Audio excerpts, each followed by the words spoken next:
à tous, bienvenue à toutes dans cette nouvelle FAQ Fuck Me Forever, la FAQ des 10 ans du cinéma de Durandal, puisque ça y est, alors en principe aujourd'hui, si j'ai réussi à sortir la vidéo correctement, aujourd'hui on est le 31 juillet, et ce sont les 10 ans de la chaîne. J'aurais jamais imaginé, j'imagine pas grand chose honnêtement. Il y a beaucoup de gens qui me demandent si je me serais vu là il y a 10 ans, ou où je me verrais dans 10 ans.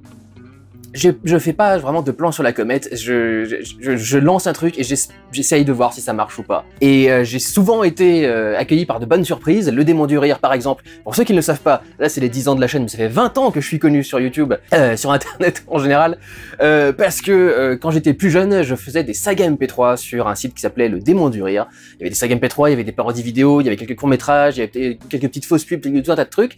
Et j'avais lancé ça quand j'avais 13 ans, en 2002. Donc ça fait, en fait, ça fait 20 ans que je suis, et je crois même d'ailleurs que je l'avais lancé en juillet aussi. J'ai un truc avec je crée des trucs en juillet, je dois me faire chier, bon, les vacances d'été. Et donc du coup, voilà, ça fait 20 ans, officiellement, aujourd'hui que je suis sur internet, et 10 ans que cette chaîne est lancée. Je vous ai donc, pour l'occasion, demandé de me poser vos questions, j'avais demandé les meilleures, etc., c'est bon. J'ai pris les questions qui étaient intéressantes en général, mais vous avez posé pas mal de questions intéressantes. Je vous remercie d'ailleurs au passage pour tous les très gentils messages que j'ai reçus pour célébrer les 10 ans justement. Je peux pas répondre à tout le monde, je peux pas mettre des likes sur tous les trucs, il y a 1600 commentaires, il faut que je les fasse un par un manuellement, donc je vais pas pouvoir mettre des cœurs sur tous les trucs. Mais j'ai lu une bonne partie des messages pendant que je récupérais ceux qui me paraissaient intéressants pour cette FAQ. Et donc, je m'étais dit, il faut absolument que je pense à un moment à vous remercier tous parce que j'ai reçu énormément de messages extrêmement gentils, extrêmement positifs de votre part. Et donc, il faut absolument que je mette un point d'honneur à vous remercier pour vos questions et également pour être là depuis 10 ans parce qu'il y en a parmi vous qui sont là depuis les débuts. Il y en a d'autres qui sont venus au fur et à mesure et c'est très bien aussi. Bonjour à tous. Mais c'est vrai qu'il y en a parmi vous qui me soutiennent depuis extrêmement longtemps. J'en profite également pour faire un remerciement spécial aux tipeurs qui également m'ont permis de suivre cette chaîne. Pour ceux qui le savent pas, il y a des gens qui m'ont demandé une timeline de la chaîne, je sais pas si je vais faire la question au final, mais dans les 6 mois après que j'ai décidé que cette chaîne allait devenir mon truc professionnel, j'ai reçu un méga strike de la part de YouTube à cause d'une vignette pour ma vie avec Liberace, je crois, il me semble que c'était ce film-là qui m'avait foutu dans la merde, juste pour avoir mis l'affiche du film dans la vignette, c'était incroyable, je savais même pas que les droits d'auteur comptaient aussi pour les vignettes. Et d'ailleurs officiellement non, il n'y a pas de mécanisme automatisé pour vérifier les vignettes, c'est juste que si jamais il y a un connard qui a décidé de faire marcher son droit d'auteur d'une façon complètement conne, il peut toujours le faire marcher grâce à, même y compris grâce aux vignettes. Donc j'avais perdu ma monétisation pendant 6 mois et sans les tipeurs, je n'aurais jamais pu survivre. Donc je tiens à les remercier bien évidemment. Alors j'ai retenu pas mal de questions, je pense que j'en ai retenu entre 30 et 40 messages en tout cas, et certains messages contiennent plusieurs questions, je sais pas combien je pourrais faire, je vais essayer de faire des réponses qui seront assez rapides pour faire le plus de questions possible, et encore une fois essayer de rendre cette vidéo la plus intéressante possible. J'ai essayé d'en isoler qui concernaient vraiment les 10 ans de carrière, mais en fait il n'y en a pas énormément des questions qu'on peut poser sur 10 ans de carrière. Donc voilà, on va y revenir petit à petit. Une première question qui est souvent revenue, et beaucoup des questions sont souvent revenues. D'ailleurs, je vous avais demandé de vérifier s'il y avait des questions qui n'avaient pas déjà été posées avant. Il y en a des tonnes qui sont revenues, genre en quintuple exemplaire, et qui pourtant ont déjà été posées dans des FAQ. Donc, si vous n'avez pas la réponse à la question que vous avez posée dans les commentaires, je vous conseille d'aller voir les 3 autres FAQ, vous aurez probablement votre réponse dedans. Une des questions qui m'a donc été posée extrêmement souvent, j'ai sélectionné ici celle de Sébastien Lavaux, qui me demande si on est suffisamment nombreux à demander, pourrais-tu apprendre les bases du cinéma? J'aime beaucoup ce format et j'ai été déçu qu'il ne fonctionne pas. On va le dire de façon très simple, non. Ça demande beaucoup trop de temps, et c'est pas tant ce problème-là, c'est que depuis quelques temps, les gens commencent déjà à se plaindre du rythme de sortie des Pourquoi j'ai raison vous avez tort, qui est pourtant évident à expliquer parce qu'ils font quand même genre 3 ou 4 fois la durée des premiers Pourquoi j'ai raison vous avez tort, donc il me semble que l'explication est dans la durée directement de la vidéo. Les Pourquoi j'ai raison vous avez tort mettent déjà beaucoup de temps à sortir maintenant, et si je rajoute en plus un autre format d'émission à faire, en plus par exemple des hors-sujets, hors-série, etc., etc., ça va pas le faire quoi. Surtout si je fais les bases du cinéma, c'est un truc qu'il faut que je fasse régulièrement, il y a un nombre précis de leçons à sortir, etc. Donc non, ça rajoutera encore des délais aux sorties des vidéos, et encore une fois, les vues sont pas extrêmement bonnes. Donc l'investissement est pas bon à jouer pour moi quoi. À moins que je fasse la vidéo très différemment, mais à ce moment-là, je pense qu'elle serait beaucoup moins intéressante, en faisant beaucoup moins de présentations, de schémas, de tout dans ce genre-là. Mais à ce moment-là, enfin, ça sert presque plus à rien quoi. Donc non, les bases du cinéma, vraiment, je suis moi-même navré, hein, mais c'est terminé. Bruno R m'a posé une autre question qui est revenue régulièrement. Est-ce que tu peux nous raconter ta meilleure séance de cinéma, celle qui t'a marqué et dont tu te souviens encore de tous les détails? Alors tous les détails, je sais pas. La séance de cinéma qui m'a le plus marqué, et c'est étonnant parce que je suis agoraphobe et j'aime pas la foule, mais c'est ma séance de Creed que j'avais été voir en avant-première. Je venais à ce moment-là tout juste de découvrir Rocky et j'étais toujours rentré dans les films, mais je suis pas le genre de mec qui est extrêmement expressif devant les films. Et la séance de Creed, c'était une séance avec du coup des fans de Rocky, et l'ambiance était géniale parce que le public était dingue, mais quand le film lui demande d'être dingue. C'est-à-dire qu'il y a un truc en ce moment, notamment avec les films Marvel récemment, les gens sont persuadés que le cinéma c'est un cirque, et que dès que t'as le moindre truc à l'écran, faut faire ouah en hurlant complètement. C'est un peu particulier quand même. Et au contraire, dans Creed, il y avait un moment qui était précisément fait pour que les gens s'emportent dans la salle. C'est dans le combat final, t'as ce moment où Adonis prend un énorme coup, tombe KO par terre. Et il a tout cette séquence flash de souvenirs pour le motiver à se relever et à continuer le combat, etc. Et juste quand il se relève, t'as le thème de Rocky qui démarre, le tan tan ta ta tan ta ta tan ta ta. Et quand cette scène-là est arrivée, il y a tout le public dans la salle qui a levé les bras, qui est en mode alors que jusque-là, ils avaient été plutôt tranquilles et plutôt cool. Mais on a tous vécu le combat à 200% à la fin. Il y a quelqu'un qui déteste que je dise ça. J'ai une grande habitude de dire plus que 100%. À chaque fois, je dis 200, 2000, de machin, etc. Je le fais presque exprès pour le faire chier maintenant. Mais parce que j'ai vu juste le commentaire dans les commentaires, je trouve ça tellement con de s'arrêter à un truc aussi bête, enfin, superficiel. Bref. On était à 200% dans le film, et donc du coup j'ai vécu vraiment le truc avec eux, et j'ai pu moi-même me mettre à crier devant le film. C'est un truc que je ne fais jamais de ma vie, quoi. Vraiment me mettre à appeler quelque chose, à scander quelque chose, à crier ma joie comme ça, c'est quelque chose que je fais pas.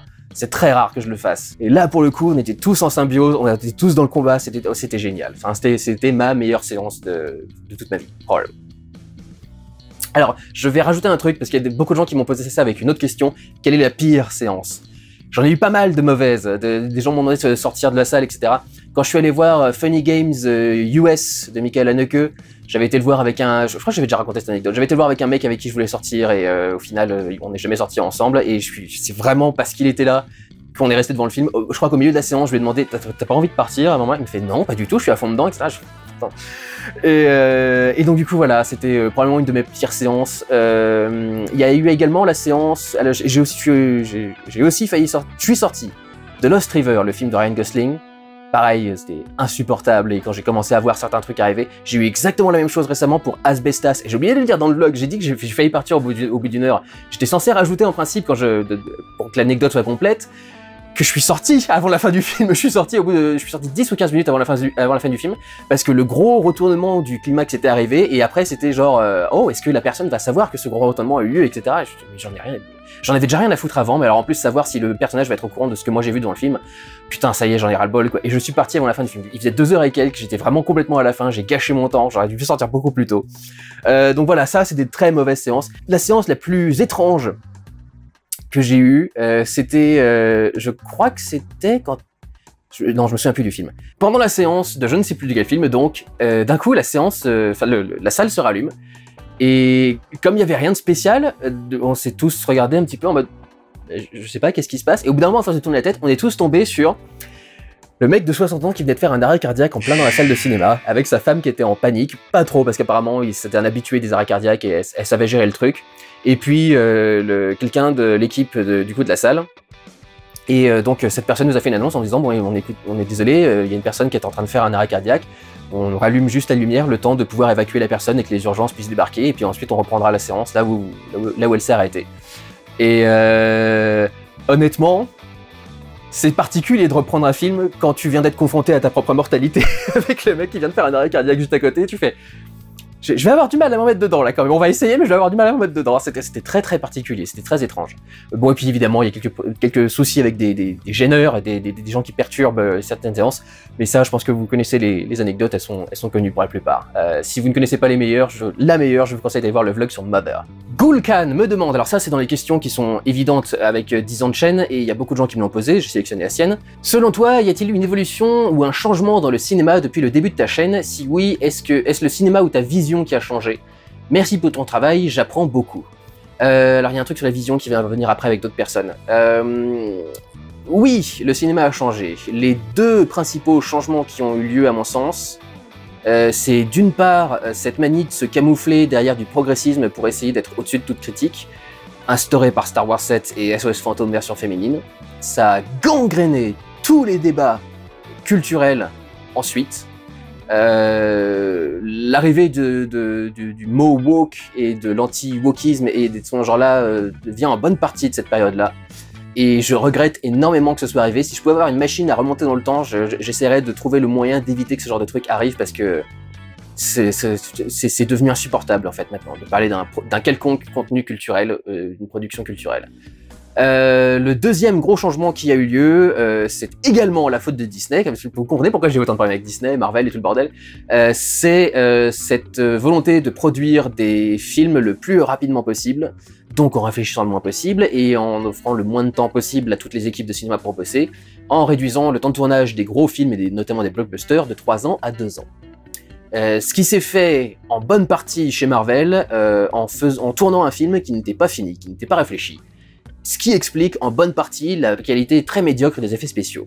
Il y a d'un côté le surmenage que Disney et Marvel imposent aux différentes équipes, qui doivent travailler sur trop de plans, trop de contenu, trop de choses différentes en trop peu de temps. Mais il y a aussi le fait qu'il n'y a aucune véritable vision de réalisateur derrière ces plans, on ne sait pas comment est-ce qu'on va filmer ces choses-là, et donc souvent l'éclairage ne correspond pas, parce qu'on n'a même pas prévu quel serait l'environnement de la scène ou un truc dans ce genre-là.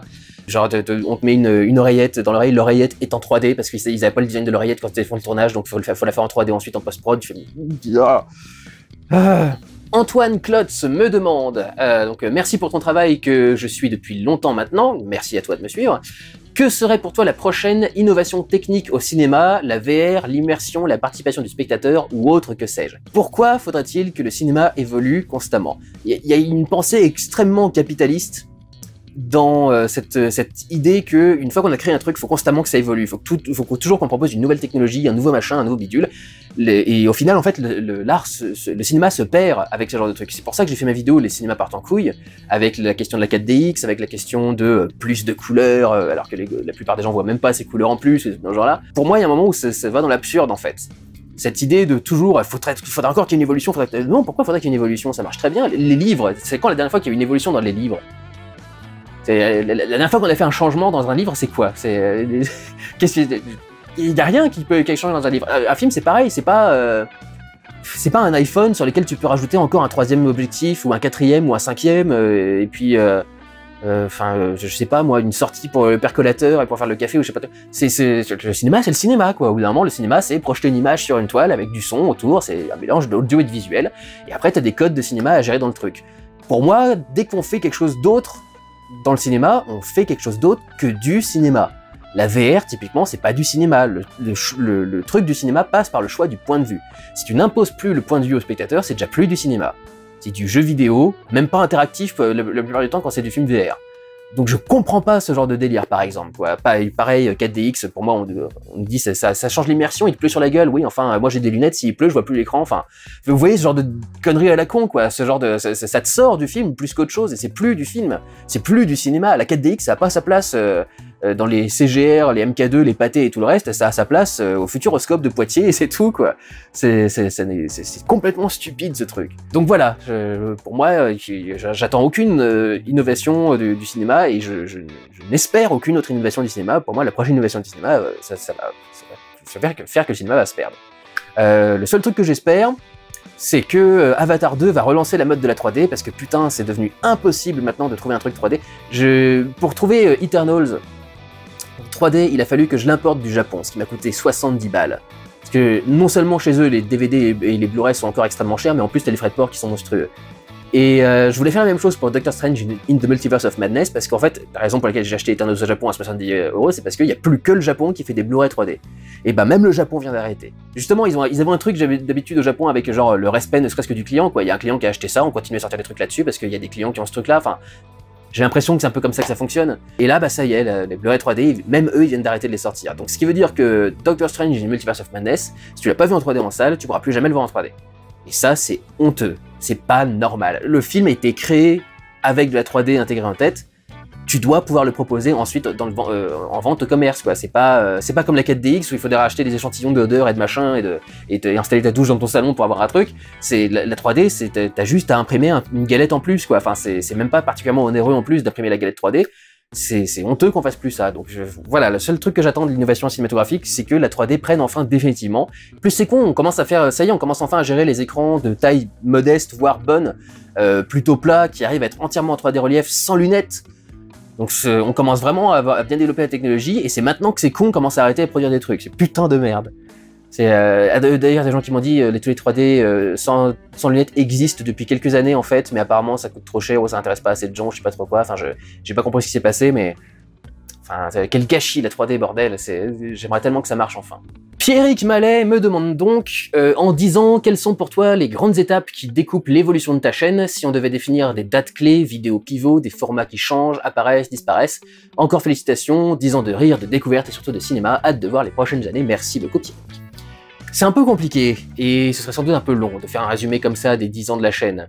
On va dire qu'il y a donc la création, de base, la sortie de la vidéo sur Prometheus, qui a été un élément marquant du coup de la chaîne, la disparition de mes revenus à cause de mon strike sur les droits d'auteur, et donc la création de ma page Tipeee, me faire humilier sur France Culture par un certain philosophe bourgeois qui sort un paquet de conneries par an, le cambriolage. Il y a une vidéo qui était assez importante pour la vie de la chaîne, c'était ma vidéo sur la planète des singes. Parce que je crois que c'est une des premières fois où j'ai vraiment voulu devenir beaucoup plus analytique et faire des vidéos beaucoup plus longues. Il me semble que la planète des singes, c'est ma première vidéo, genre mastoc, de plus d'1 heure. Et elle avait précédé Matrix, enfin la vidéo sur les Wachowski en tout cas en général, qui elle, à mon avis, a bien marqué, parce qu'en termes de mise en scène et d'écriture, etc., je pense que c'est un truc assez ouf. Autant n'emporte le vent, je suis très très fier de cette vidéo, et c'est une vidéo qui a aussi beaucoup fait pour ma réputation sur internet. Les burn-out, les différents burn-out, vous pouvez détecter le dernier avec la sortie du Pourquoi j'ai un tort sur Rocky. C'était vraiment un moment où j'étais au 36e dessous quand je bossais sur Rocky, et justement voir la saga Rocky m'avait aidé un petit peu à gagner du poil de la bête, et ça avait été très laborieux à faire. Et puis après ça, je dirais quelques vidéos marquantes, ma vidéo sur Kubrick, ma vidéo sur Alien Covenant. Le Covid aussi a beaucoup marqué la chaîne, avec le fait que j'ai été obligé de faire des vlogs sur d'autres choses que les sorties, ce qui du coup m'a encouragé, une fois le Covid passé, à faire des vlogs sur d'autres choses que juste les films. En gros, je pense qu'on pourrait dire que c'est ça, les gros événements marquants. Les vignettes d'Arcadie. Ça a été aussi un gros retournement dans la vie de la chaîne, ça a d'un seul coup marqué et donné une identité visuelle particulière à la chaîne que j'aime énormément. Un de mes plus gros trips, je l'ai vu à Arcadie quand je l'ai revu il y a pas longtemps, là il est venu sur Paris, et un de mes plus gros trips, parfois c'est juste de regarder toute la succession de vignettes qu'il a dessinées pour moi et de me dire celle-ci elle est géniale, celle-ci elle est trop cool, celle-ci elle est machin. Je me sens pas mal, je me sens pas trop orgueilleux parce que c'est pas moi qui les ai faites ces vignettes, enfin des fois je lui donne le concept de base, mais c'est toujours son talent à lui qui donne la vignette définitive, et je passe toujours un moment ultra kiffant à regarder toutes ces vignettes et à dire putain qu'est-ce qu'elle est cool celle-là aussi. Donc voilà, dans les gros événements marquants, l'un des derniers gros événements c'était Arcadie. Mr Mask me demande, alors il dit déjà hello, déjà un grand merci pour ces 10 ans, va de soi, merci à toi. Ensuite, as-tu une anecdote sympathique et exotique à partager concernant la rencontre avec un acteur de cinéma ou quelqu'un du milieu? J'avais rencontré Christopher Judge lors d'une convention qui faisait plein de free hugs, il était aussi grand que ses câlins étaient puissants. Très bien. Je suis en contact avec un des acteurs qui a joué dans Arthur Malédiction, le film d'horreur qui a été fait par rapport à Arthur Hemingway. Il est encore plus salé que tous les critiques que vous avez sur internet par rapport au film. Mais genre, il me fait trop marrer. Et alors, il y a une autre question qui était par rapport à des personnes connues. Je vais la mélanger avec celle-ci. Mais c'était pas exactement cette question-là, mais on me demandait, genre, est-ce que j'avais juste une anecdote en général avec des gens connus. Et il faut absolument que je raconte cette anecdote parce que je l'ai jamais racontée, je crois. J'ai rencontré dans un bar, après une émission qu'ils avaient fait sur Rire et Chanson, Laurent Baffy, qui était animateur de l'émission, et son invité, Alexandre Astier. Sachant ce que je pense, justement le truc c'est qu'en fait j'y étais allé avec un pote qui lui était fan de Kaamelott, et je lui avais dit j'ai un pote qui travaille sur un enregistrement d'émission de radio et il pouvait m'obtenir une place gratuite pour l'enregistrement de l'émission de Laurent Baffy sur Rire et Chanson. Il y avait également Éric Logérias et en principe il aurait dû y avoir Miss France, Geneviève de Fontenay. Sauf qu'elle est jamais arrivée dans l'émission, apparemment elle était retenue dans les bouchons, un truc dans genre là, elle est jamais venue à l'émission. Et en fait, après cette émission, je suis allé dans un bar avec mon pote qui me disait je suis trop content, j'ai été à ça de Alexandre Astier pendant 2 heures, il faut absolument que je bois un truc pour me remettre. On va au bar, on se pose, et genre 5 minutes après, la porte s'ouvre et il y a toute l'équipe de l'émission de radio, donc Laurent Baffy, Eric Logérias, Alexandre Astier, et peut-être un ou deux techniciens en plus, je sais pas, qui rentrent dans le bar, qui doit manifestement être le bar dans lequel vont tous les gens qui bossent dans cette radio une fois qu'ils ont fini leurs émissions. Et il s'installe au fond. Il a commencé à faire le con parce que c'est Laurent Baffy, donc évidemment Laurent Baffy fait le con. Il est passé, j'étais avec mon pote à côté de moi et mon pote avait pas l'air particulièrement masculin, si vous voyez ce que je veux dire. Donc il sort un moment pour aller fumer sa clope à l'extérieur, il nous regarde et il fait ah salut les PD avant de sortir. Moi, me faire traiter de PD par Laurent Baffy, honnêtement, je considère ça comme un honneur. C'est quelque chose d'extraordinaire. J'ai pu sortir un peu, parler avec lui. J'ai eu le plaisir de lui dire que j'avais adoré les clés de bagnole et je pense que je suis un des seuls mecs au monde à lui avoir dit ça parce que personne n'a regardé. Mais les clés de bagnole, pour moi, c'est une des meilleures comédies qui ait jamais été faite en France et on est pourtant un pays de comédie, même si elles sont très mauvaises aujourd'hui. Et il y a eu le moment absolument absurde où je suis descendu dans les chiottes. Il y avait donc t'avais un escalier, tu descendais et t'as 2 portes qui sont vraiment l'une en face de l'autre, une porte qui est le chiotte des mecs et une porte qui est le chiotte des meufs. T'arrives juste en face du lavabo avec le miroir pour t'essuyer les mains avant de repartir, et du coup j'arrive et je vois derrière moi dans le miroir débarquer Alexandre Astier qui était manifestement venu aller aux chiottes. Du coup, comme je vois qu'il y a qu'une seule chiotte pour les mecs et une seule chiotte pour les meufs, je lui indique, allez-y avant moi quoi, je vous en prie monsieur, allez-y.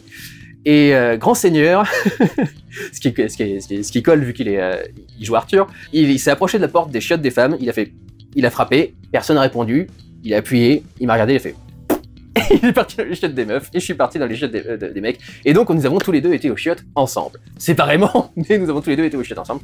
Donc j'ai été aux chiottes avec Alexandre Astier. Voilà. Je pense qu'il y a beaucoup de fans de Kaamelott qui doivent être ravis de ce truc-là, et moi j'en avais rien à foutre. Donc voilà, c'était mes petites anecdotes par rapport à des gens connus. Ah oui, alors celui-là, il va me casser les couilles, parce que je vais vouloir essayer de répondre le plus précisément possible, parce que je supporte plus qu'on me casse les couilles avec ça. Pépito me demande « Bonjour Dudu, merci beaucoup pour ton travail que j'apprécie énormément. » Moi c'est un bon début, parce que par rapport à ce sujet, manifestement il y a beaucoup de gens qui vont dans le pif maintenant. Tu as récemment réagi à un post sur Twitter à propos d'animation 3D. Tu trouvais que l'utilisation de shaders 2D était une forme de triche. Peux-tu un peu plus développer ? J'avoue penser autrement, considérant que tant que le résultat y est, point de suspension. Et tout mon problème est là. Mon problème n'est pas avec l'animation 3D en général, parce qu'il y a beaucoup de gens qui sont persuadés que j'ai un problème avec les animateurs 3D, ou encore pire, avec les effets spéciaux en 3D en général. Je vais vous dire un truc, quand j'étais au collège et au lycée, mon projet c'était d'aller dans une école qui s'appelait Supinfographe, qui est une école de création par ordinateur, notamment 3D. Donc si je détestais l'animation 3D et les effets spéciaux en général, il y aurait quand même une grosse contradiction dans ce que je suis et dans ce que j'ai toujours voulu être. D'ailleurs, je suis un des rares mecs qui depuis le début a soutenu les effets spéciaux et qui notamment dit régulièrement que les effets spéciaux numériques sont supérieurs aux effets spéciaux pratiques. Dans beaucoup de conditions, certains trucs sont plus faciles à faire avec du pratique qu'avec du numérique. Donc en fait, c'est principalement pour ça que je réponds à ces questions, c'est que je supporte plus qu'il y ait des gens qui prennent un reproche sur un truc particulier et qui me disent ensuite que je déteste tout ce qui est fait par ordinateur. J'ai un problème avec la 3D qui veut se faire passer pour de la 2D. J'ai un problème en général quand tu inclus de la 3D dans de la 2D.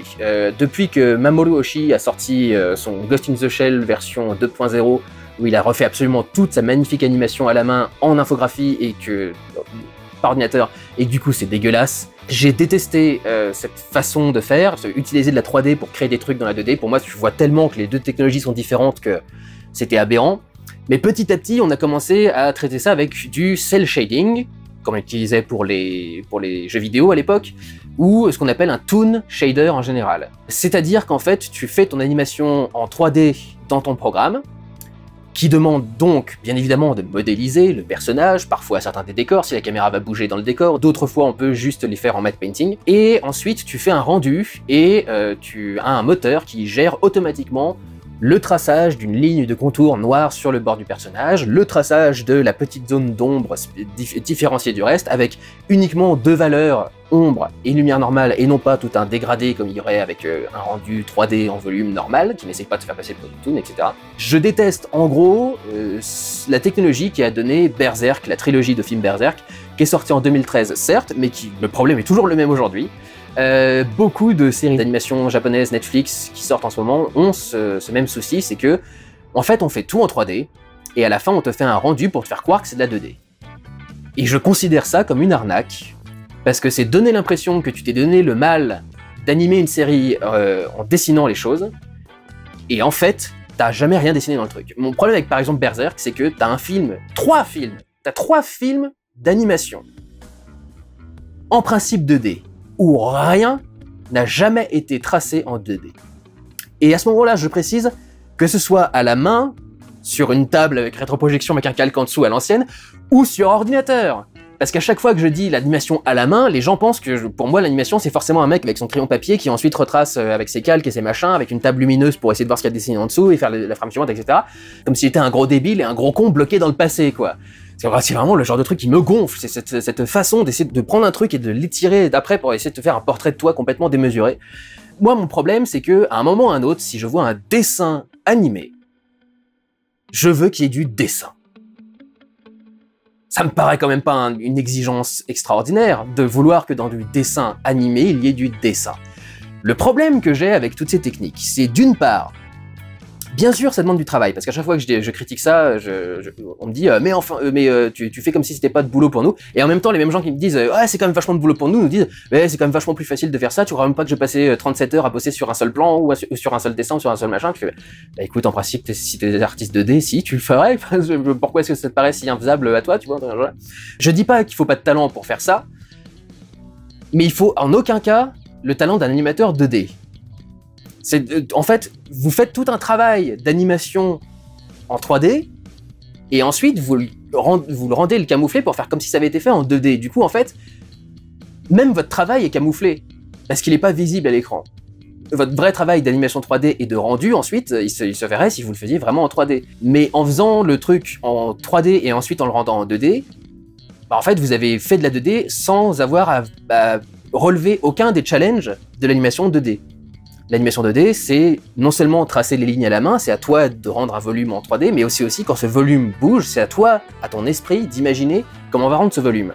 La grande différence entre le dessin animé et tout le reste du cinéma, c'est que le dessin animé est le seul domaine du cinéma dans lequel l'image n'est pas générée par une caméra, qu'elle soit réelle ou virtuelle. Le truc du dessin animé et du dessin 2D, c'est que c'est l'esprit d'un artiste qui a imaginé la forme et qui a imaginé comment ça rendrait si elle tournait sur elle-même, si elle bougeait, si elle amenait son doigt ici, si machin. Il y a tout un tas de règles également dans l'animation qui sont pas du tout respectées quand on fait des trucs en animation 3D, parce que par exemple, quand tu fais ton mouvement en 3D, naturellement, le PC calcule entre la pose 1, la pose 2, la pose 3, la pose 4, etc., un mouvement intermédiaire. Et en fait, ce mouvement intermédiaire, quand ils essayent ensuite de retirer les frames, ils essayent ensuite de faire du 12 images par seconde au lieu du 24, mais tu vois que l'animation a été pensée en 24 parce qu'il y a des très légers mouvements que tu n'aurais jamais rendus si tu le faisais en 12, parce que tu sais que tu auras pu te passer de cette image en plus, elle est trop proche de celle que tu as dessinée avant pour la dessiner ensuite, donc tu sais qu'à la production tu l'aurais pas faite. Et ça pose un gros problème principal, à mon sens, c'est pour ça que je dis que j'aime pas cette technologie, et notamment dans mon tweet, je disais qu'elle est en train de tuer tout un domaine d'animation. Les animateurs 2D peuvent pas rivaliser avec un programme 3D. Et effectivement, un programme 3D fait les choses beaucoup plus rapidement, s'il y a un problème, tu le corriges beaucoup plus facilement, etc., etc. Donc du coup, au bout d'un moment, tout le monde arrête de payer les frais nécessaires pour faire de l'animation 2D. À quoi bon payer 5 fois plus pour un truc qui prendra 2 fois plus de temps et qui coûtera, donc, comme je l'ai dit, beaucoup plus cher, quand tu peux le faire par ordinateur beaucoup moins cher avec limite même une équipe encore plus réduite quoi, que l'animation traditionnelle. Donc du coup, les animateurs traditionnels à la main, que ce soit sur une feuille de papier ou sur ordinateur, je le répète à nouveau, bah, ils sont en train progressivement de perdre leur boulot et personne ne veut les engager parce que bah, leur métier il coûte trop cher finalement. C'est un gros problème notamment par exemple au Japon. Beaucoup des animateurs vont maintenant bosser pour des entreprises chinoises qui sont installées au Japon parce qu'elles payent infiniment plus, parce que la Chine, pour le coup, a envie d'avoir un petit rayonnement international sur l'animation, etc. Elle en a marre d'être dans l'ombre du Japon, donc elle récupère même des trucs comme ça, des animateurs japonais pour faire ses animés à elle, parce que bah, ils sont tellement faciles à débaucher, ils sont payés au lance-pierre au Japon, et les 3/4 des séries qui sortent aujourd'hui au Japon sont faites presque intégralement par ordinateur. J'ai toujours en tête Sailor Moon Eternals, où toutes les transformations des Sailor Moon, enfin des Sailors en général, sont faites en 3D avec un filtre Toon au-dessus, et tu vois que c'est artificiel, enfin au contraire tu vois que c'est trop réaliste. Surtout comme moi, tu te souviens par cœur des animations de transformation de Sailor Moon à l'époque qui avaient été faites à la main, il y a un truc dans le rythme, dans le mouvement, tu vois que dans le mouvement de la main vers la caméra et les trucs dans ce genre-là, il y a un truc qui fait très organique, qui fait pas mathématique comme l'est un programme informatique, mais qui fait organique comme l'imagine un animateur. Et pour moi, ça gâche tout le truc, parce que tu sens que c'est pas un œil d'animateur qui a fait ce truc-là. Et là, je parle uniquement du Japon, mais genre, l'animation 2D dans le monde, c'est quasi mort aujourd'hui. Hein. L'année dernière, on a eu le Sommet des Dieux qui était un truc français, on avait eu Ernest et Célestine qui s'était fait un peu connaître avant. C'est des projets, genre il y en a un tous les 3 à 4 ans, un truc dans ce genre-là.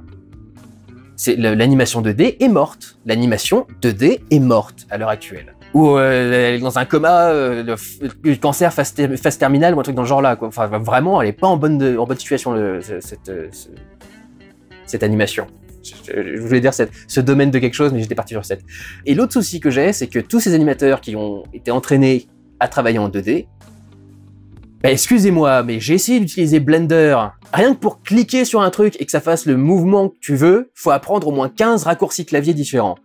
Animer le rig d'un personnage créé en 3D, c'est pas du tout la même chose que avoir ton esprit qui imagine une pose en 2D qui donne une impression de profondeur. C'est pas du tout les mêmes choses, c'est pas du tout la même technologie, et c'est tellement compliqué d'apprendre à bosser sur informatique que pour moi, tous les animateurs 2D sont en train de crever les uns après les autres, et il y a un moment où il n'y en aura plus.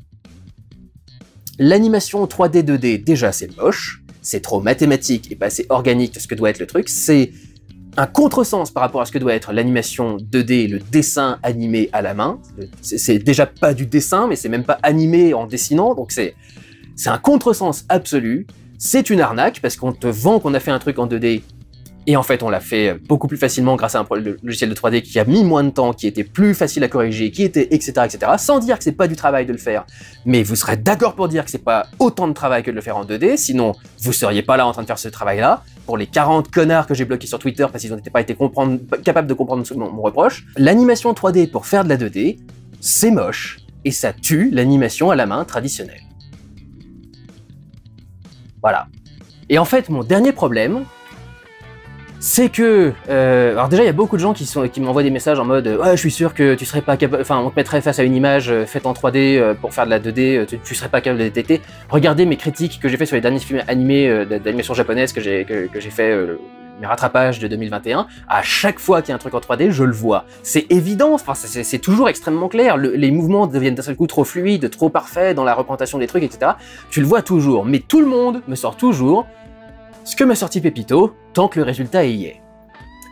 Bah oui, tant que ça a l'air d'être en 2D, et bah finalement, pourquoi pas dire que c'est de la... Enfin, qu'est-ce qu'on en a à foutre, quoi. Et tu fais, bah... C'est-à-dire que c'est une arnaque, en fait. Quand tu achètes un faux sac Louis Vuitton, ça ressemble toujours à un sac Louis Vuitton, donc tu dis, bah, tant que le résultat y est. Bah oui, sauf qu'au bout d'un moment, les coutures, elles commencent à se déchirer, et puis la lanière, elle casse, et puis machin, enfin, les matériaux sont pas de la même qualité, ça n'a pas demandé le même travail, ça n'a pas demandé le même investissement, ça n'a pas demandé la même chose. C'est littéralement ce qu'on appelle une arnaque. Et que vous acceptiez une arnaque, que vous fassiez avoir par une arnaque sans broncher, c'est votre problème, mais en ce qui me concerne, c'est plutôt un souci. C'est pas parce que bah oui, le résultat ça passe, que bah faut quand même le valider, quoi. Je veux dire, il y a un moment, l'animation 2D, ça demande un investissement, ça demande un travail, et si tu fais de l'animation 2D sans cet investissement et sans le travail, c'est honteux de te présenter comme de l'animation 2D. Parce que clairement, t'as fait aucun des efforts. Et alors le dernier truc que je voulais aborder, puisque j'ai dit que c'était une arnaque, beaucoup de gens comprennent pas, ils me disent on jouait les gros débiles en mode, en gros, je suis contre toutes les évolutions du cinéma, et en me disant, mais toutes les techniques du cinéma sont là pour mentir et pour faire croire quelque chose qui n'a pas vraiment lieu devant la caméra. Alors il y a deux trucs.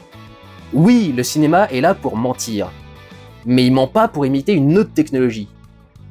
Quand tu fais des effets spéciaux numériques avec un bâtiment qui s'effondre, Tu le fais en numérique parce que le numérique permet, contrairement à la miniature et à la maquette, d'avoir le vrai rendu que tu pourrais avoir dans la vraie vie. La maquette va se détruire aux proportions d'une maquette. Le problème qu'on a toujours par exemple avec les maquettes qui explosent, c'est les flammes qui sont jamais à la bonne taille et qui sont le truc qui trahit complètement l'utilisation de miniatures. C'est que tu vois que la flamme est beaucoup trop grosse par rapport à l'environnement que tu as à la base. C'est un défaut que tu n'as pas quand tu le fais avec les effets spéciaux numériques, donc les effets spéciaux numériques sont un apport en plus. Les effets spéciaux numériques n'essayent pas de se faire passer pour la maquette. La maquette et les effets spéciaux numériques essayent de reproduire quelque chose qui existe dans la vraie vie et qu'on peut pas tourner directement face caméra.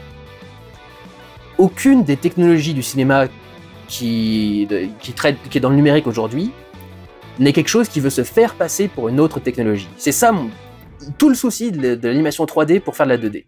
C'est pas une technologie qui vient pour faciliter les choses. Ce qui vient pour faciliter les choses, c'est la colorisation directement par informatique, le fait de pouvoir utiliser différents calques, ce qu'a fait Klaus par exemple, il y a tout un tas il y a tout un tas de calques différents pour créer les ombres, différents les trucs. Ça, c'est un truc qui est extraordinaire, et c'est une amélioration, une évolution technique de l'animation 2D. Mais la 3D pour faire de la 2D, c'est pas une évolution de la 2D, c'est un ersatz. C'est une imitation, c'est une copie, et comme on te le vend avec un rendu 2D, donc en voulant te faire croire que ça a été fait à la main, eh bien c'est une arnaque. Est-ce que c'est assez clair comme raisonnement? C'est pas juste une évolution de la technologie, c'est une arnaque. Voilà, je pense que là j'ai fait le tour complet de la question et qu'il ne devrait plus y avoir de remarques, en principe. Si vous avez toujours pas compris ce que je dis maintenant, c'est même pas la peine d'essayer de me répondre quoi que ce soit, c'est juste que vous faites exprès de pas comprendre. Je veux dire, à ce niveau-là, je pense que je peux pas être plus clair que ce que j'ai fait là, quoi. Ensuite, il y a quelqu'un qui avait toute une sélection de questions, alors on va essayer peut-être de les faire un petit peu rapides. Avec ces 10 ans de recul, que dirais-tu à ton toi du passé? Deux choses. Premièrement, trouve-toi un mec avant de lancer la chaîne, ou au minimum un bon plan cul.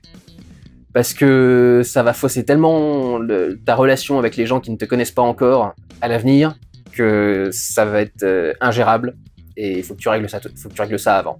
Et deuxième chose, je n'aurais jamais dû faire à la fois des vlogs et des pourquoi j'ai raison et j'avais tort.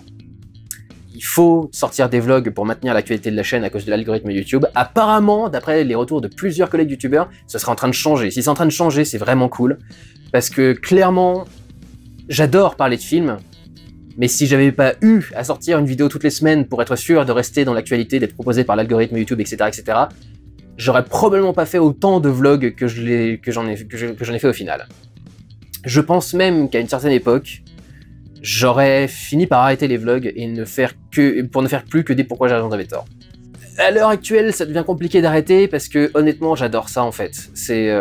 J'adore parler de ce qui vient de sortir, j'adore échanger mon avis avec les gens, même si c'est souvent pour se ramasser des sauts de merde et d'injures de la part de ceux qui ne sont pas capables d'admettre un avis différent du leur. C'est quand même quelque chose que je surkiffe de faire ces vlogs et du coup j'ai un attachement émotionnel aussi maintenant, quoi. Aujourd'hui, si j'arrêtais les vlogs, j'aurais l'impression de me trahir quelque part et d'arrêter un truc, d'euthanasier une partie de ma vie, quoi. Enfin vraiment un truc dans ce genre-là. Si j'avais su à l'époque, je me serais directement lancé dans le fait de ne faire que des pourquoi j'ai raison j'avais tort pour pouvoir en sortir plus. Parce que c'est vrai qu'à l'heure actuelle, enfin je m'en rends compte maintenant, je suis en train de faire une réponse ultra longue, alors j'avais dit que j'essaierais de faire vite. J'ai 34 ans maintenant.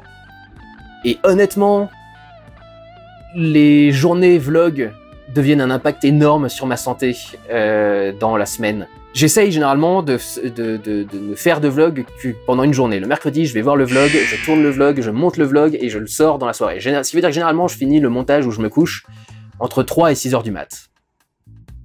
Et honnêtement, ça devient de plus en plus compliqué de s'en remettre. Avant, je pouvais faire ça et puis ensuite, il me restait... si ce n'est 6, parce qu'il y a un jour où je vais me reposer, au moins 5 ou 4 jours dans la semaine pour bosser sur le reste, quoi. Aujourd'hui, je fais typiquement, là, j'ai sorti ma vidéo sur Star Trek Strange New World. J'ai fini le montage à 6 heures du mat. Je me suis couché vers 8 heures du mat. J'ai fait donc une nuit blanche entière pour monter ce truc.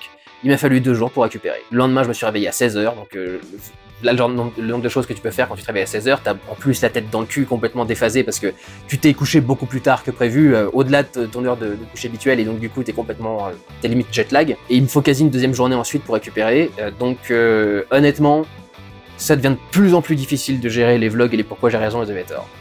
Et c'est pour ça que de plus en plus j'essaie de me limiter, d'en faire qu'un seul par semaine, parce que déjà un par semaine, ça m'arrache un peu la gueule. Et du coup, après, il faut trouver la force et la motivation pour bosser sur le reste, sachant qu'il faut aussi que je continue à regarder du contenu, il y a des séries qui sortent et que je regarde régulièrement, il y a d'autres films un peu plus vieux que je revois, il y a des choses que je dois regarder pour les Pourquoi j'ai raison d'avais tort, donc c'est un peu laborieux, je vous l'avoue, et si j'avais su plus tôt que ce problème allait se produire, probablement que j'aurais arrêté les vlogs dans la vie de la chaîne beaucoup plus tôt que ça, c'est-à-dire avant d'y être trop attaché et de plus pouvoir les arrêter. Voilà, si un jour ça devient totalement ingérable, enfin vraiment si je me retrouve à l'hôpital et en burn-out parce que je fais des vlogs le soir, peut-être que j'arrêterai, je ferai plus des Pourquoi j'ai tort. En principe ça devrait un peu accélérer le rythme de sortie. Mais à l'heure actuelle, j'ai pas prévu d'arrêter. Je vais essayer du coup de faire un peu plus rapide pour le reste. Quelle est ta plus grosse claque visuelle et esthétique au cinéma? Speed Racer. J'ai jamais vu un film aussi incroyable visuellement. Si t'as déjà eu un rendez-vous amoureux au cinéma, c'était pour quel film? Un long dimanche de fiançailles. As-tu déjà eu une idée de nouveau format? Bien sûr, j'en ai souvent, régulièrement, mais le problème c'est évidemment le temps que ça prend, etc. etc. J'ai un format que j'ai en tête dont j'ose pas trop parler parce que c'est un format qui est basé sur quelque chose sur lequel on se fout un peu de ma gueule. C'est fait spécialement pour le retourner, mais comme je sais que les gens sont très très cons, notamment parce que ça fait longtemps qu'ils se foutent de ma gueule par rapport à ce truc et pour une connerie, je suis pas sûr que l'objectif que j'ai en tête soit accompli. Je reste vague, encore une fois, j'ai pas envie d'entrer dans un truc parce que je sens qu'il pourrait y avoir des moqueries qui arriveraient. Celle-là a déjà été posée il y a un an, comptes-tu faire une vidéo collection 3? Bah du coup, regarde la réponse d'il y a un an, pourquoi tu la reposes? À quand une vidéo cuisine sur ta recette de pâtes? La recette des pâtes n'est pas spécialement élaborée, j'ai la sauce bolognaise de mon grand-père quand je l'ai fait, c'est-à-dire tu fais la base, c'est-à-dire oignon, ail et céleri. Tu fais revenir ça tranquillement dans le fond de ta poêle avec du beurre ou de l'huile d'olive. Généralement, moi, je préfère le beurre. Ensuite, une fois que les oignons commencent à être un peu translucides et que les carottes commencent un petit peu à cuire, tu mets ta viande et tu la fais un petit peu dorée. Et si possible, tu essaies même de la rendre un petit peu croustillante avec quelques parties un petit peu plus brûlées. La viande étant un mélange à part quasi égale de steak de bœuf et de saucisse de porc. Et une fois que tu as fait ça, tu verses une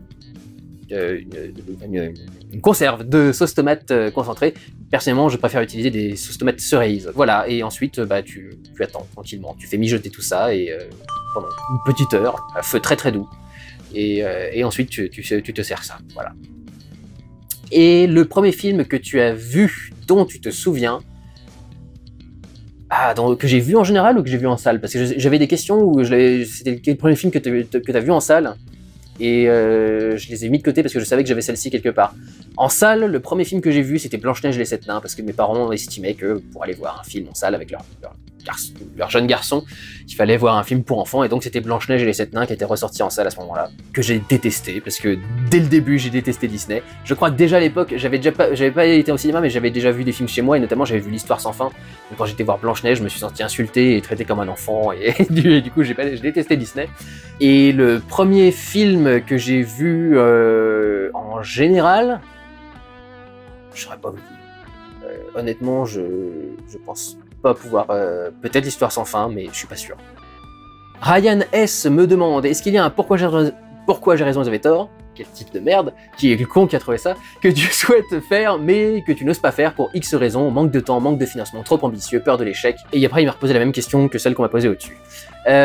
Oui, il y a des Pourquoi j'ai raison d'avais tort que j'essaye de faire, mais notamment problème de temps. Enfin, encore une fois, le problème c'est que les Pourquoi j'ai raison d'avais tort demandent tellement de temps maintenant, ils sont tellement plus développés, ils prennent tellement plus de temps à faire. Ils sont tous du coup trop ambitieux, enfin ils ont tous le même problème. Il y en a un qui éventuellement, honnêtement le financement pas tant que ça, parce que généralement en fait quand j'imagine un truc, j'imagine des choses qui sont à ma portée. Et c'est justement quand je sais qu'un truc est pas à ma portée que je me dis là il y a un problème, il y a quelque chose que je vais pas pouvoir faire, donc ne nous lançons même pas dedans, il y a un Pourquoi j'ai raison tort comme ça. Mais sinon, ouais, des manques de temps, peur de l'échec, parfois aussi des sujets un peu trop tendancieux. Certains styles de films particuliers qui pourraient être sympathiques à aborder sous l'angle de l'analyse. Et le problème c'est que je pense que YouTube me laissera jamais poster un truc là-dessus sur YouTube, donc ce serait compliqué à gérer. Donc oui, il y a des tonnes de Pourquoi j'en ai tort sur lesquels je l'ai fait. Peur de l'échec, je pense que celui qui correspond le plus à ça, c'est mon Pourquoi j'en ai tort sur Terminator. Comme je vous l'ai dit, c'est le seul pourquoi j'ai raison, vous avez tort, que j'ai commencé à écrire, où j'étais à peu près au milieu du script, et je me suis dit, ce que j'écris c'est de la merde, faut que j'arrête tout de suite, c'est nul. Et je n'ai jamais repris le texte. Donc voilà. Cette rafale de questions, c'est une sorte de questionnaire de Proust, donc on va faire ça assez rapidement. Laura Witter me dit « Salut, tout d'abord, félicitations pour les 10 ans de ta chaîne, merci Laura. Bon, moi je débarque un peu de nulle part, mais comme je connais ta chaîne grâce à mon copain qui te suit depuis des années, j'en profite pour te poser quelques questions futiles et insolites, mais tout de même intéressantes pour moi. » Donc je l'ai dit, ça fait un peu questionnaire de Proust. Déjà, quelle est ton heure de naissance? Non, cette question n'est pas anodine. Il me semble que je suis né à 18h ou 19h, dans la soirée en tout cas. Et on a une théorie avec ma mère est sage-femme elle-même, et on a une théorie avec ma mère, c'est que quand tu nais à une certaine heure, tu es pour ta vie naturellement cadré sur cette heure. Si vous me laissez totalement vivre ma vie et que vous me forcez pas... si on vivait aux États-Unis par exemple et que tout restait ouvert la nuit comme en journée, c'est un truc que j'adore des États-Unis, c'est vraiment un truc quand tu vis la nuit, je serais probablement noctambule.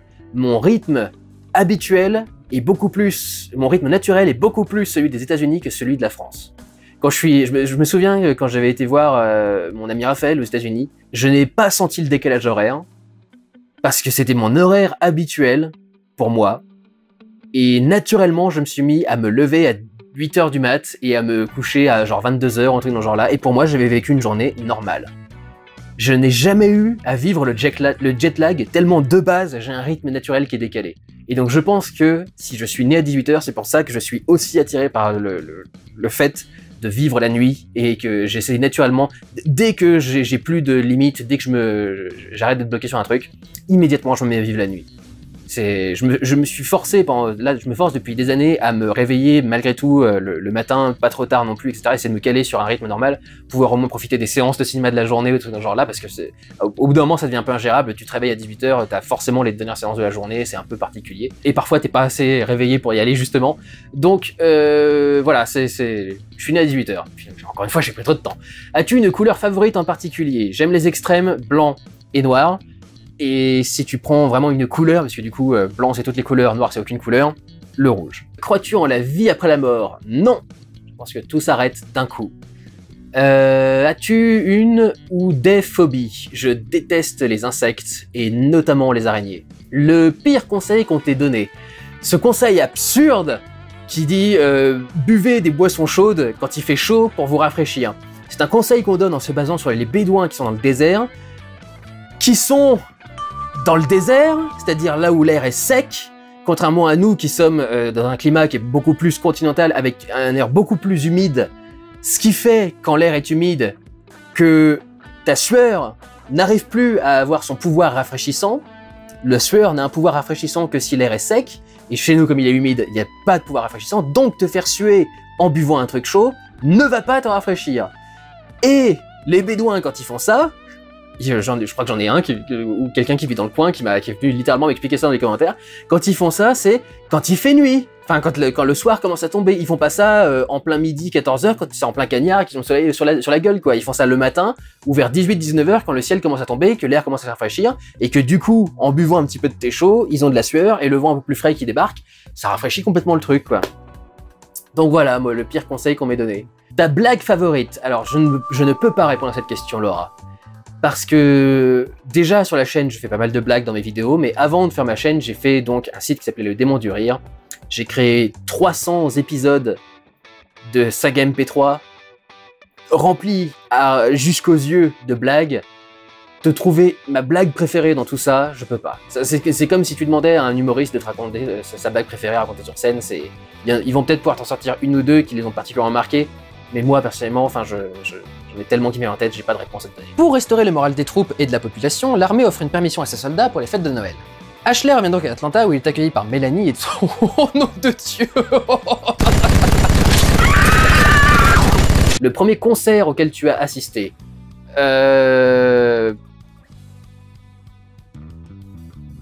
Patricia Cass, quand j'étais petit avec ma mère, et je crois même qu'on l'avait rencontrée en backstage, et j'étais complètement en adulation devant elle. J'avais un truc avec les chanteuses françaises quand j'étais petit. J'ai également été voir Véronique Sanson aux Vieilles Charrues. Là aussi, j'étais plutôt petit. Et le seul vrai concert dans lequel j'ai été en étant un peu plus adulte, j'étais encore adolescente, c'est un concert de Marilyn Manson à Paris en 2005 ou 2006, je crois. J'ai encore mon ticket du spectacle, je l'ai encadré quelque part. C'est le seul concert dans lequel j'ai été de ma vie. Je suis pas un gros fan de musique à la base, donc j'y ai pas énormément. Enfin, j'ai jamais l'envie d'aller à un concert. Surtout, je suis très agoraphobe. Alors, aller m'enfermer avec 15 000 personnes en train de hurler et de suer devant une scène, etc., c'est vraiment pas le truc qui m'attire le plus. Mais ouais, voilà. Ce sont ces concerts, mes premiers concerts. Si tu n'avais absolument aucune gêne, qu'oserais-tu faire?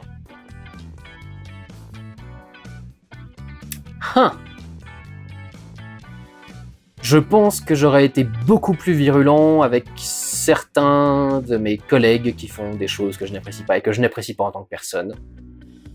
Mais c'est justement ce que j'ai de différent avec cette personne en particulier. Il y a une personne à laquelle je pense en particulier que je décris à tout le monde depuis 10 ans comme étant sans gêne. Et je suis heureux d'avoir cette distinction avec cette personne. Donc voilà. As-tu un livre préféré? La guerre des mondes de H.G. Wells ou La nuit des temps de René Barjavel? L'animal auquel tu t'identifies le plus niveau caractère et comportement?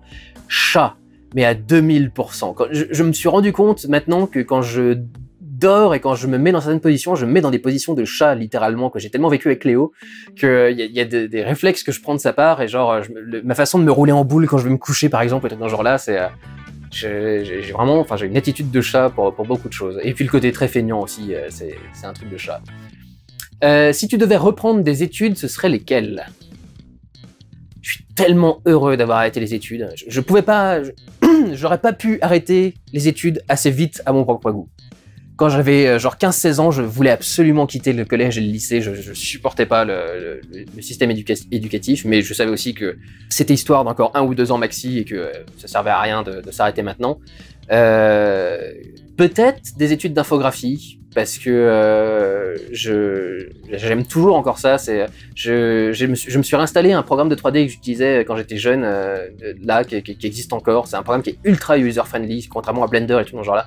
Mais très limité aussi. Quand je me lance sur ce truc, je passe des heures et des heures et des heures et des heures là-dessus. Je surkiffe ça, quand je ne vois pas le temps passer quand je suis sur un programme de 3D. J'adore faire des tonnes de rendus différents, sous différents angles, tester pour voir ce qui va le plus vite, les différentes textures, les différents machins, appuyer sur tous les boutons pour voir ce que ça fait, etc. Enfin, j'adore ce genre de truc. Et donc je pense que si je devais reprendre des études aujourd'hui, ce serait peut-être des études en informatique. Après, la question c'est, faut-il que ce soit utile? Par exemple, est-ce qu'il faut que je reprenne des études parce que j'ai plus de boulot sur YouTube?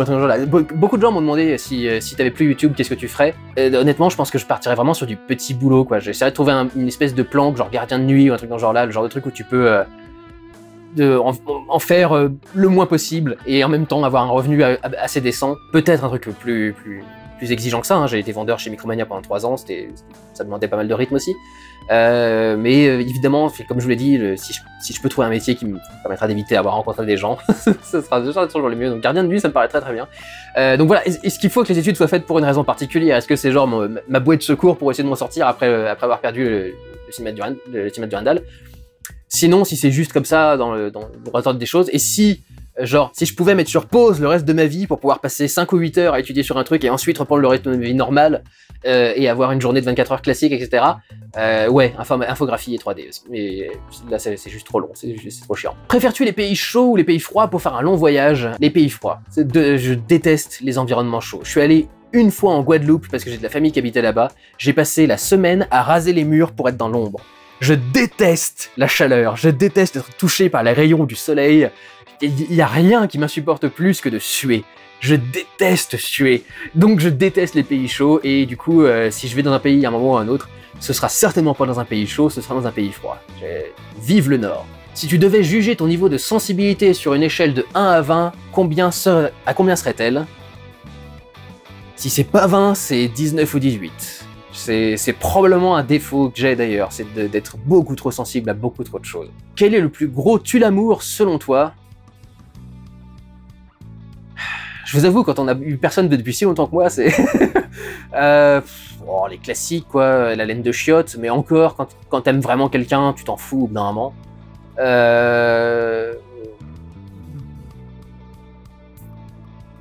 Ah, si, je sais, je sais. Le tue l'amour, le truc, si qui que ce soit, même la personne que j'aime le plus au monde me parle de ça, c'est... Si tu commences à me parler de fétichisme des pieds, je trouve qu'il n'y a rien de plus écœurant que les pieds dans le corps humain. Je déteste ce truc. Je déteste les fétichistes des pieds. Pour moi, il n'y a rien qui définit plus quelqu'un qui va pas bien dans sa tête qu'un mec qui est fétichiste sur les pieds, quoi. Bon, évidemment, il y a l'uro, scato, tous les trucs dans ce genre-là. Hein. Si on commence à aller dans les pratiques un peu dégoûtantes, voilà, pour moi, ce serait ça, ce genre de tue l'amour. Sinon, dans la vie de tous les jours, je pense qu'il n'y a rien de particulièrement tue l'amour en ce qui me concerne. Quel est le personnage historique qui t'inspire le plus? Personnage historique qui m'inspire le plus? Napoléon, bien entendu. J'ai pas pu rentrer ma main. Un personnage historique qui m'inspire. Je suis pas le genre de mec qui veut se projeter sur des modèles et des trucs dans ce genre-là. Au contraire, j'essaye de fuir les modèles et de pas essayer de trop m'identifier. Enfin, si tu devais créer une marque, quel en serait le nom? J'ai envie de dire Durandal. C'est a priori... Si je crée une boîte de production de films, par exemple, j'appellerais ça Durandal Productions ou Durandal Pictures ou un truc dans ce genre-là. C'est évident. Avec un logo, avec une épée ou un truc dans ce genre-là. Alors, il y a une question qui est aussi revenue très souvent et je pense qu'on va clôturer là-dessus. Anthony Q me dit « Plus je vieillis et moins je ressens d'émotions fortes devant un film. Comme on a le même âge, je me demandais si tu ressentais la même chose, et c'est inéluctable de ne plus jamais retrouver nos sensations d'adolescent devant un film. » Je pense que ça n'a pas à voir avec l'âge, ça a à voir avec tes connaissances. C'est beaucoup plus facile d'être émerveillé par tous les films que tu vois quand tu ne vois pas énormément de films. Quand tu commences à avoir une culture cinéma qui s'étend un petit peu plus, t'as commencé à avoir tellement de scénarios, de représentations, de personnages, de situations, de trucs dans ce genre-là, que ça devient plus compliqué d'être automatiquement gagné par les sensations que veut te présenter le film. Je pense que plus tu vois de films, plus t'as besoin que les films soient bien faits. Pas particulièrement bien faits, t'as pas besoin de regarder des chefs-d'œuvre, mais t'as l'impression de voir des films qui vraiment sont sincères, des films ou des séries qui sont sincères, et qui essayent vraiment de te faire passer quelque chose, qui sont convaincus par leur message, parce que dès que quelque chose n'est pas sincère, t'as plus ton émerveillement naturel de la découverte du monde du cinéma et du cinéma en général, pour t'apporter les émotions que tu peux ressentir devant un film. Je pense vraiment pas que ce soit une question d'âge, je pense pas qu'on soit juste en train de devenir des vieux cons, je pense que c'est une question d'expérience qui est sans doute liée à l'âge, mais pas forcément. Si tu connais énormément de films en étant très très jeune, je pense que tu peux très vite finir blasé également. Et je ne pense pas que ce soit inéluctable. Et j'ai envie de te dire ça parce que récemment, j'ai justement eu, depuis le début de l'année, là, j'ai eu pas mal de films qui m'ont vraiment fait vibrer, comme quand j'étais adolescent, quoi. Moonfall, même si tout le monde se fout de ma gueule pour ça. Typiquement, Roland Emmerich, c'est un mec qui fait des films pour adolescents, quoi. C'est un peu son cœur de cible. Lui-même réfléchit comme un adolescent. C'est ce que je disais dans mon Pourquoi j'en avais tort. Et Moonfall, j'ai pris un kiff enfantin devant ce film. Miss Marvel, je me suis sans doute aussi un peu projeté. J'ai vu tellement de gens parler de l'aspect teenage comédie du truc. Je vous avoue que personnellement, c'est même pas un truc qui m'est venu en tête, quoi. Le côté teenage de la série, c'est... Je m'en fous de l'âge qu'elle a, je m'en fous que ce soit une meuf ou un mec, je m'en fous qu'elle soit musulmane, chrétienne ou agnostique. C'est vraiment, c'est pas le genre de truc qui me marque.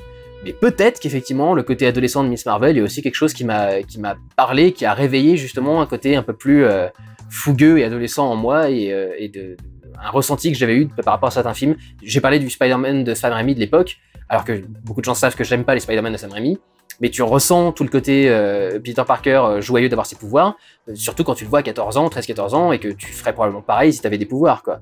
Je pense qu'il faut juste trouver les films qui peuvent te permettre de sentir tes sensations d'adolescent, mais tu découvres aussi en étant adulte des sensations d'adulte qui sont vachement intéressantes, quoi. J'ai développé au fur et à mesure des années une empathie pour certains personnages que j'aurais pas forcément ressenti avant ça, un intérêt pour certaines choses, certains discours, certaines situations aussi qui m'ont beaucoup plus parlé maintenant qu'elles auraient pu me parler à une époque. Genre Citizen Kane par exemple. Citizen Kane, c'est un film que je trouve qui est quasi incompréhensible quand tu regardes trop jeune.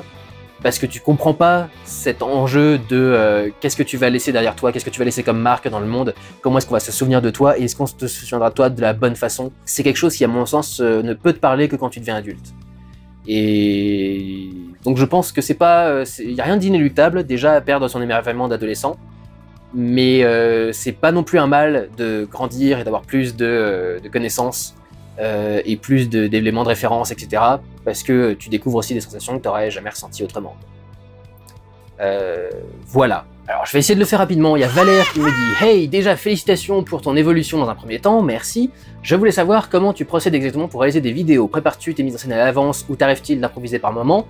Quelles sont en termes techniques les plus grosses difficultés que tu as pu rencontrer lors de la création d'une vidéo? Et enfin, la question la plus importante, comment vas-tu? C'est très gentil, merci, ça va très bien. » Voilà, c'est tout ce que j'avais à te demander. En plus d'autres questions que j'ai pu lire dans les commentaires, prends soin de toi et va voir des films, ciao.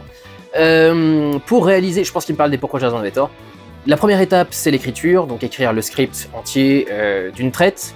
Généralement, il n'y a pas de relecture quand je fais ça, la relecture a lieu à l'étape suivante. C'est-à-dire qu'une fois que j'ai écrit tout le texte, je l'enregistre intégralement et je le mets dans ma timeline de montage. Et je me mets à tout couper et à faire en sorte d'obtenir uniquement le texte pur, sans les ratures, etc. Donc juste le texte qui est dans mon truc.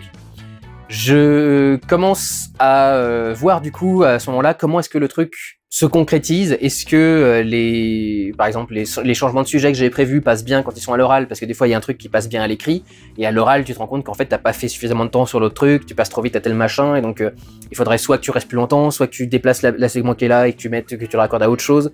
Du coup le segment qui est là faut le mettre ailleurs et où est-ce que tu le mets sans que ça déconne, etc. Du coup parfois faut réenregistrer certains passages. Il y a beaucoup de corrections qui sont faites une fois que l'œuvre est faite. Je vais essayer de vous... Ça du coup c'est le texte des 2 premières parties de Final Fantasy. Pourquoi j'ai raison et vous avez tort Final Fantasy. Dès la page d'intro, vous pouvez voir une bonne grosse rature, une phrase qui a été enlevée ou un truc dans ce genre-là. Il y a une page entière que j'ai refaite, où j'ai réécrit tout le texte. Là, toute une page qui est partie parce que c'était mal écrit. Pareil, encore une page qui est partie, etc., etc. Et vous avez des post-it aussi un peu partout parce que généralement, quand j'ai une idée, il faut que je la note immédiatement, sinon elle me sort directement du truc. Donc quand je me dis ça, faut que je le dise, ça, faut que je fasse attention, ça, faut que je fasse machin. Il y a toujours un moment où il faut que je le note. Et sur la dernière partie, là, vous voyez qu'il y a tout ça de post-it qui sont ajoutés et tout ça de textes qui sont des prises refaites, des morceaux de phrases que j'ai enregistrés, des trucs dans ce genre-là. Donc c'est la plus grosse étape en fait, c'est celle qui est la plus longue et qui prend le plus de temps, une fois que tout a été enregistré, c'est de mixer et monter tout ça correctement pour que la progression avance bien. Je fais ça sous Premiere Pro parce que beaucoup de gens ont demandé les programmes. Et quand je suis à peu près sûr de la forme, je commence à rajouter tous les clips. S'il y a besoin de créer des effets spéciaux, des trucs dans ce genre-là, je vais faire tout ça, notamment avec After Effects. Ou des effets de mise en scène particuliers, des transitions, des trucs dans le genre. Et une fois que tout ça c'est fini, je tourne les faces caméra et ensuite la vidéo est terminée. Le plus gros défi en termes techniques qui s'est proposé depuis le début de la chaîne, c'est quand j'ai fait les vidéos sur Matrix et sur Kubrick, parce qu'il faut que je me filme en plan pied, c'est-à-dire des pieds à la tête, entièrement dans le cadre, ce qui déjà, avec un cadre en 16/9 est pas terrible, surtout que comme un être humain c'est comme ça dans le cadre et qu'il reste tout ça d'image sur le côté, c'est pas pratique. Donc en fait quand je tourne et que je veux me tourner comme ça en plein pied, il faut que je recule la caméra qui est là, mais de quasi 1 mètre, il faut que je la mette en fait derrière ma télévision, derrière mon moniteur retour, coincé entre cette télévision et le mur ou la fenêtre qui est derrière, que je la mette ensuite en 16/9, et que je dégage absolument tout le champ de vision pour être sûr que tout se voit bien, quoi. Et il faut du coup installer un fond vert, par exemple, dans ce petit appartement de 14 mètres carrés, dans lequel je suis toujours, hélas. C'est très galère, et donc c'est toujours ça la plus grosse difficulté technique dans mes vidéos, c'est tourner en fait des plans où je peux être plein pied. Je vais finir avec des petites questions sympathiques et qui pourront être faites rapidement. Il y aura encore une volée de questions à la fin. The Neo Skies me demande, donc me dit félicitations pour le 10 ans de la chaîne, merci. D'où vient le nom Durandal et pourquoi 1? Et en fait c'est une question qu'on m'a déjà posée avant, mais je crois que je me suis rendu compte d'un truc qui fait que vous vous posez la question en fait, et je comprenais pas pourquoi vous vous posez la question. Vous êtes probablement des Gen Z si vous posez cette question. Fut un temps, quand on se créait un compte sur YouTube, c'était comme quand tu te créais une adresse email. Tu devais trouver ton pseudo dès le début, et ton pseudo était le nom de ta chaîne. Plus tard, ils se sont rendus compte qu'ils pouvaient plus continuer à faire ça, parce qu'il y a un moment ou un autre, les gens allaient avoir les mêmes pseudos partout, il y aurait beaucoup trop d'abonnés pour s'assurer que les pseudos puissent être en exemplaire unique, et du coup ils nous ont attribué un numéro.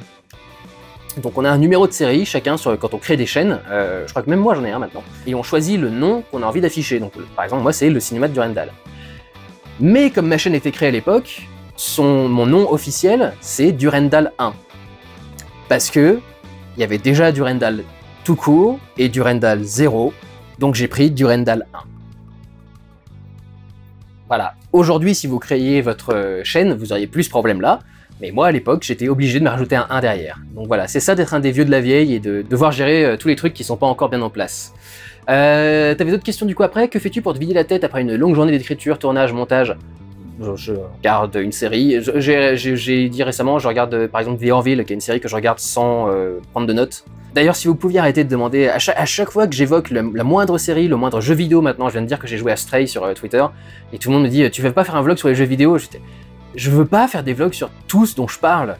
Au bout d'un moment, c'est stressant aussi, vous imaginez. Enfin, je peux pas tout regarder en prenant des notes, il y a des trucs qu'il faut que je regarde juste pour le plaisir, quoi.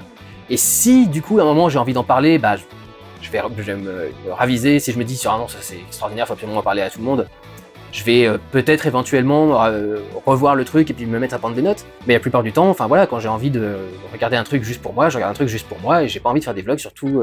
Et ah oui, alors cette question-là, elle est drôle. J'ai besoin d'un accessoire, attendez.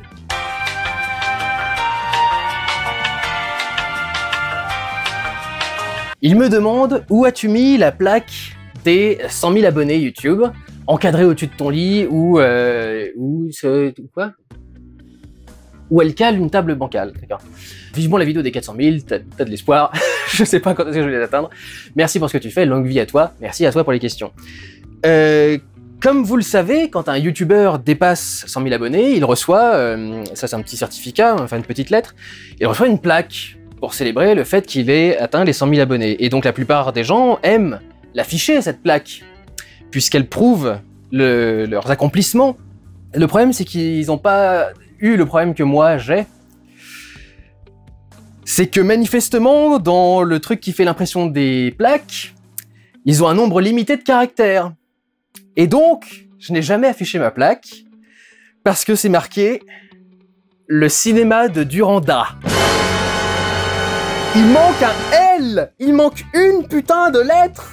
Ils sont tellement tout automatisés chez YouTube qu'il y a même pas un mec qui est foutu de vérifier s'il y a bien toutes les lettres une fois que t'as imprimé le truc, quoi. Donc du coup, évidemment, ça a l'air con comme truc, donc je l'ai jamais affiché, je la cache honteusement au-dessus de l'étagère depuis que je l'ai reçu, parce que c'est juste la loose absolue, quoi. C'est censé être typiquement, ça c'est ma vie, ça. T'es censé avoir un truc qui célèbre un énorme accomplissement que t'as fait, et le truc qui vient avec une faute de frappe. C'est ma vie. je résumerai complètement ma vie à ce truc. Donc voilà où est la plaque. Et du coup, on va terminer, ça va faire une très grosse vidéo, par les questions rafales posées par Lil Roll, petit pseudo sympathique, avec une photo de... Ah oui, la photo du chat, du mime, oui. J'ai un tas de questions inutiles, donc forcément indispensables, et commence pas à te plaindre, c'est toi qui nous as dit de nous lâcher. Donc, te coupes-tu les cheveux toi-même? Oui, le résultat n'est pas toujours très bon, et j'ai aussi rencontré un jeune mec qui m'a fait, celui qui m'a coiffé la perruque de Cloud, qui m'a fait quelques dégradés de temps en temps, à des moments où j'avais la flemme de le faire, ou j'avais peur de me louper. Mais il n'est pas toujours disponible, et donc très souvent c'est moi qui me coupe les cheveux moi-même. Est-ce que ça s'est vu? C'est pour ça que tu te poses la question? Je trouve que ça passe pas trop mal, moi généralement. Je me dis putain, pour un mec qui se débrouille tout seul avec une tondeuse et une paire de ciseaux, ça va. Quelles sont les corrections de tes lunettes? Je crois que c'est 2 et 1,5. Ou non, ou 1,5 et 0,5, un truc dans ce genre-là. Je crois que j'ai un écart de 1 entre les deux yeux. Mais j'ai pas une énorme myopie. Il faudrait techniquement que je repasse une visite, mais je lis toujours bien à distance et dans des petits textes, donc voilà, pour l'instant, j'ai pas envie de changer de lunettes. Combien mesures-tu? 1m72. Qu'est-ce que tu... où est-ce que tu achètes tes chemises? J'en sais rien. Je suis probablement allé les prendre à H&M, parce que c'était le truc qui était le plus proche chez moi. J'ai pas de truc particulier par rapport à là. Typiquement, ce truc-là, je l'ai ressorti il y a pas longtemps. Je suis persuadé que c'est pas moi qui l'ai acheté. Je suis persuadé que c'est un de mes frangins qui l'a acheté. Notamment parce que le téton surnuméraire en merde, le truc des huîtres, là... en acre, notamment parce que ça, les boutons en acre, c'est pas, j'aurais pas acheté ça. Enfin, c'est trop fantasque pour moi. Donc c'est probablement un de mes frangins qui a acheté cette petite chemise là. Il y a des fringues que je récupère comme ça un peu partout. J'achetais avant, j'utilisais un site d'achat en ligne qui s'appelle Yoox, sur lesquels j'ai trouvé une ou deux chemises qui étaient sympathiques et que j'ai pris là-bas. Je crois que ma chemise grise que j'ai dans le pourquoi j'en attends sur autant n'importe le vent, elle vient de là. J'ai pas du tout de magasin dans lequel je vais tout le temps, quoi que ce soit, je ne me connais pas du tout en fringues, j'en achète très rarement. Je suis le genre de mec qui achète une paire de chaussures et qui utilise une seule paire de chaussures pendant 2 ans ou 3 ans jusqu'à ce qu'il y ait des trous et que je sois obligé d'en acheter une autre, quoi. Vous voyez ce que je veux dire? Vraiment, j'ai rien avec les fringues. Combien t'as eu au bac? J'ai eu 14 environ, principalement grâce à mes notes en anglais, parce que j'étais en L avec option anglais renforcé, ce qui veut dire que ma première langue en tant qu'anglais, c'était genre un coef 6, et l'anglais renforcé c'était coef 4, et je crois que j'ai dû avoir 18 ou 20 dans les 2 matières. En tant que j'ai toujours adoré l'anglais, et ça m'a fait du coup un 18 ou 20 coefficient 8, ou 10 ou un truc dans ce genre là, et ça a rattrapé la philo où j'ai eu 8, l'histoire géo où j'ai dû avoir 10 ou un truc dans ce genre là, et le reste, donc faites le calcul avec ce qui reste, mais voilà, c'était ça ma note. Non, parce que si j'avais eu 14 j'aurais eu une mention, donc ça doit être 12. Parce que je me souviens que j'ai pas eu de mention spéciale ou un truc dans ce genre là. Est-ce que toi aussi tes parents te demandent sans cesse quand est-ce que tu leur feras des petits-enfants, sachant que bon voilà quoi. Alors la première fois que j'avais lu cette question, je croyais qu'ils me demandaient pour les grands-parents. Et j'allais répondre un truc très clash, c'est-à-dire qu'ils sont tous morts. Donc ils peuvent pas réclamer. Non, pas du tout. Ma mère a déjà eu des tonnes de petits-fils avec mes frangins, mes demi-frères, et mon père est pas du genre à réclamer. Donc non, je n'ai pas ce genre de questions. En revanche, ma mère continue régulièrement à me demander si, à tout hasard, j'ai pas envie d'essayer avec une meuf pour savoir si ça me plairait pas au cas où. À quoi je lui réponds toujours d'aller lécher une cramouille pour voir si ça lui plaît ou pas. Donc voilà. T'es plutôt thé ou café? Café, mais alors je dois le prendre déca, parce que si je le prends caféiné, je tremble comme un chihuahua cocaïnomane pendant toute la journée. Donc voilà. Et en général, en plus, je prends du café, mais j'aime pas le goût du café, ce qui veut dire que je le prends avec 4 ou 5 sucres. Je prends du sucre au café. Donc voilà, c'est particulier. Mais alors, tu me feras jamais boire du thé. De l'eau chaude avec des plantes, franchement, quel est l'intérêt? Est-ce que les cinémas parisiens sont vraiment si dégueulasses que ça? Je parle de propreté sol, pas de leurs tarifs. Alors je savais pas qu'il y avait cette réputation pour les cinémas parisiens. Peut-être que vous pensez au UGC Les Halles, qui est genre le dépotoir des cinémas de Paris. Mais la plupart des cinémas parisiens sont quand même plutôt bien tenus. Ceux qui vont être moins bien tenus seront les cinémas indépendants, qui sont malheureusement ceux qui sont à 6 ou 7, 8 euros la place. Ce qui à Paris est quand même complètement offert. Ils arrivent à faire ces tarifs-là parce que les gérants du cinéma, les caissiers et tout ce genre-là sont tous bénévoles. Donc ceux-là sont parfois mal entretenus, je dirais pas dégueulasses non plus. C'est juste que quand tu t'assois sur le fauteuil, tu sais pas s'il va tenir toute la séance. Mais je dirais pas que c'est dégueulasse. J'ai rarement vu des cinémas avec des taches de vomi ou des boissons renversées, des trucs dans ce genre-là. Je dois même féliciter l'équipe, notamment des Gaumont Pâté, parce que moi, c'est dans cette chaîne de cinéma que j'ai mon abonnement. Et quand tu vois l'état des salles pour les gros films genre Marvel, entre 2 séances, dans les rangées, il y a du popcorn par terre, t'as l'impression que la moquette est motif popcorn, tellement il y en a, enfin Ils ont du courage et heureusement qu'ils y arrivent, parce que putain, je sais même pas comment ils arrivent à maintenir les salles dans un état correct avec des gens aussi sales. Et enfin, une vraie question pour un expert en production cinématographique. Combien faut-il de projecteurs lumens pour éclairer une salle éclairée de 5 mètres de côté et hauteur au plafond de 5 mètres de côté et hauteur au plafond 2,50 m pour qu'on ne puisse plus distinguer les ombres des acteurs, environ 5 au sol. C'est pour un ami qui veut tourner un film enfin, un film avec une belle lumière, quoi. La question est particulière en plus parce que y a énormément de techniques différentes. Bon, je suis pas chef-op. Ma formation n'était pas spécialement sur la lumière, donc c'est pas le genre de question auquel je peux répondre. Quand tu me proposes un problème de ce genre, j'ai envie de te dire un éclairage central en boules chinoises. Donc les boules chinoises, c'est des boules ou des carrés d'ailleurs de tissu blanc qui du coup ont une lumière à l'intérieur, et comme il y a du blanc au-dessus, ça reflète la lumière un peu partout dans tous les sens. Donc ça, tu mets ça au milieu, ça éclaire un peu de partout, et ensuite tu mets une lumière dans chaque coin de cette pièce. Et à mon avis, tu dois réussir à t'en sortir pour ne plus avoir d'ombre du tout, quoi. Faut prendre des bons projecteurs. J'espère pour toi que ce seront des projecteurs LED et non pas à incandescence, parce qu'avec toutes ces lumières sur un petit plateau de 5 mètres, tes acteurs vont rôtir à petit feu pendant que tu les tournes. D'ailleurs, vu la remarque que tu fais à la fin, les tournages de films pornographiques ne sont pas du tout cool à assister, parce que, alors moi j'en sais rien, j'ai jamais été dessus, mais de la part de ceux qui ont été techniciens dessus, à cause de la lumière des projecteurs, de la chaleur et de genre d'endroit dans lequel on joue, avec lesquels les comédiens jouent, les odeurs sont absolument dégueulasses sur les plateaux de tournage pornographique.